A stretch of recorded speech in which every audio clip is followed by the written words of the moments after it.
you know what it means to be a motherless daughter? Did you know you can have mother loss without mother death?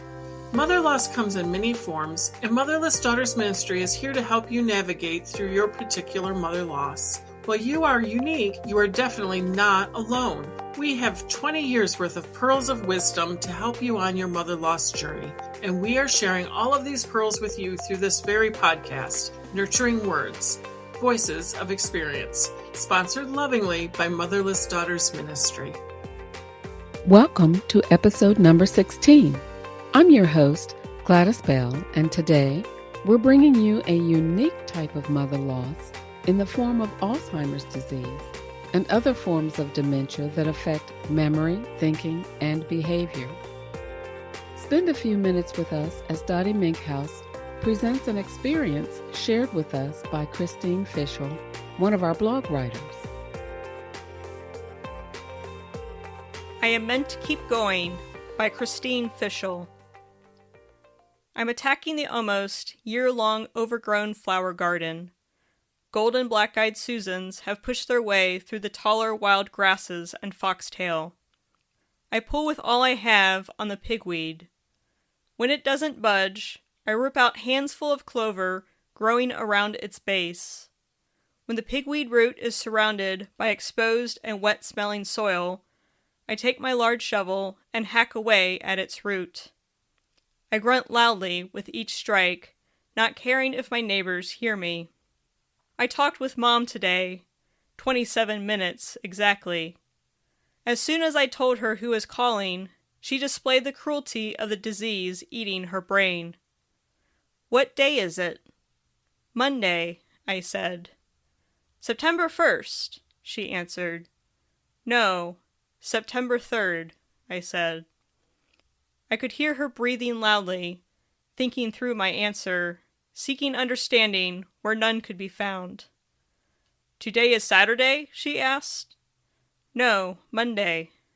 I hesitated. It's a holiday Monday, void of the usual Monday routine, a confusing day for the brain fighting to understand while it is having its daily function strangled from it. "Do you see September 1st?" I asked.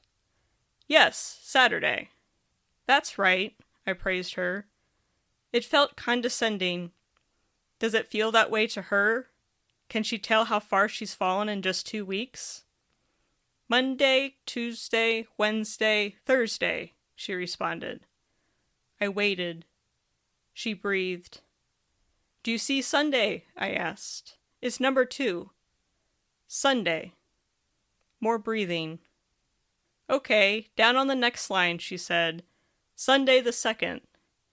"Yes, that's right," I said. "Now look to the right." "Number 3?" she asked.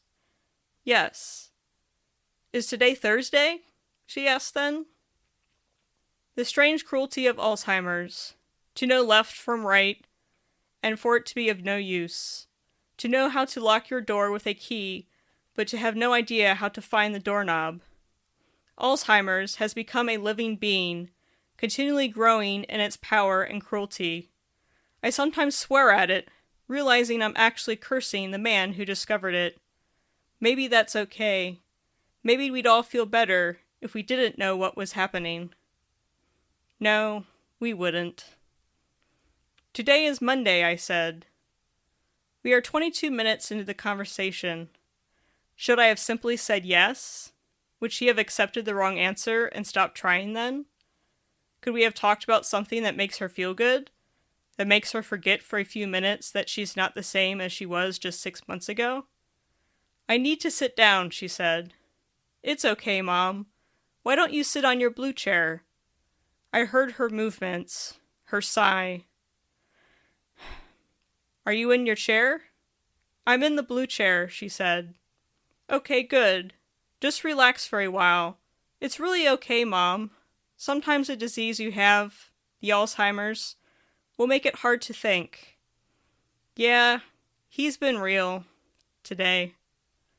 She, I realized, has given Alzheimer's human characteristics too. "It's okay, Mom. It doesn't matter what day it is.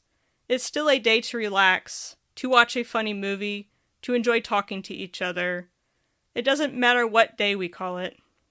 I heard her breathing. I imagine her trying to formulate her thoughts from her feelings.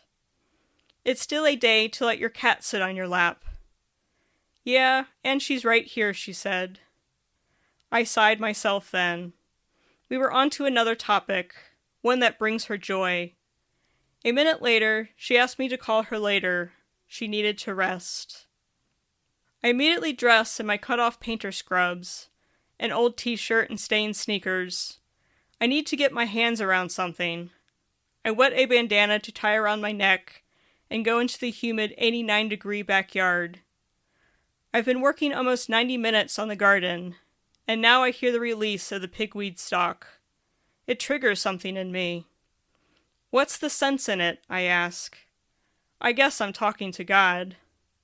What's the purpose in watching someone suffer? Why does she have to suffer while she still understands her suffering? What is there to be gained by that for any of us? I don't understand it. I'm not meant to understand. I see now, again.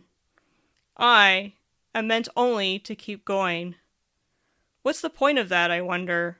But still, I hear the point I am meant to know now, that I am to keep going. The ornamental grass I planted 3 years ago has really taken off.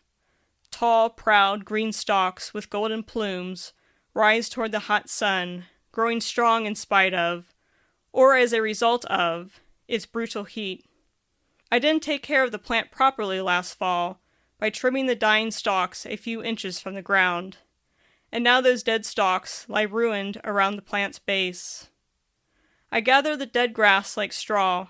It comes up easily when I tug, and I twist and rip it to pieces, watching the fragrance scatter as they fall on the turned-over soil. What am I taking away from these hard years of watching the dying slowly yield? Is there anything positive to be taken from this? I look again at the dead stalks on the floor of my garden, the dead protecting the potential below it. Maybe something will grow here. Something that gathers strength from the fresh start and the protection of the previously living lying above it. I don't know what will grow here, but suddenly I am certain of one thing. Something will grow here, and it will be something good. It will be something strong. Until then, I am simply meant to keep going. We're going to take a short break, and when we come back, Dottie's going oyster diving for pearls from today's episode. Mother loss comes in many forms: death, emotional absence, narcissism. And as painful as mother loss is, there are so many treasures to be found by going through the pain instead of avoiding it and stumbling around trying to tiptoe around it. Motherless Daughters Ministry is a nonprofit 501c3 and was created by motherless daughters for motherless daughters. We can actually say, we understand your pain. We've been there. We're still there. We are all survivors, and as survivors, we walk this journey together. For over 20 years, this ministry has reached every corner of the globe to help motherless daughters just like yourself find comfort, freedom, self-love, grace, forgiveness. Could you use any of those? You've already taken the huge step of tuning into this podcast. You are on a mother loss journey. Did you know that? This very moment and every action you take will either bring you closer to healing or push you further away from it. Which direction do you want to move in? Motherless Daughters Ministry is here to help you navigate the deep and frigid waters of mother loss. Let us do what we do best, and that's nurture you as you heal. Alzheimer's is a cruel disease robbing the sufferer of their basic functions and personality while their loved ones helplessly watch them fade away. Things they once enjoyed, they can no longer do. A father and son loved playing cards together until one day the father picked up the cards and then slowly set them back down on the table, unable to remember how to play. The Alzheimer's robbed him of his favorite pastime with his son. A daughter watches her brilliant father's mind, a man who was once an engineer, slowly wither away. A husband has to make the difficult decision to put his wife of 50 years in a home because he can no longer give her the care that Alzheimer's demands. A daughter wonders what is going on in her mother's mind. What is clear is that Mom has changed. Gone is the fierce leader she was afraid of growing up. Mom is now insecure, unsure of the best action in the simplest situations. Gone is the woman who disapproved of her thoughts and decisions. Mom is now thankful and complimentary at every turn. She doesn't know how to be with Mom, as she doesn't recognize her mother in this new person. Daughters with mothers that suffer from Alzheimer's have a complicated relationship.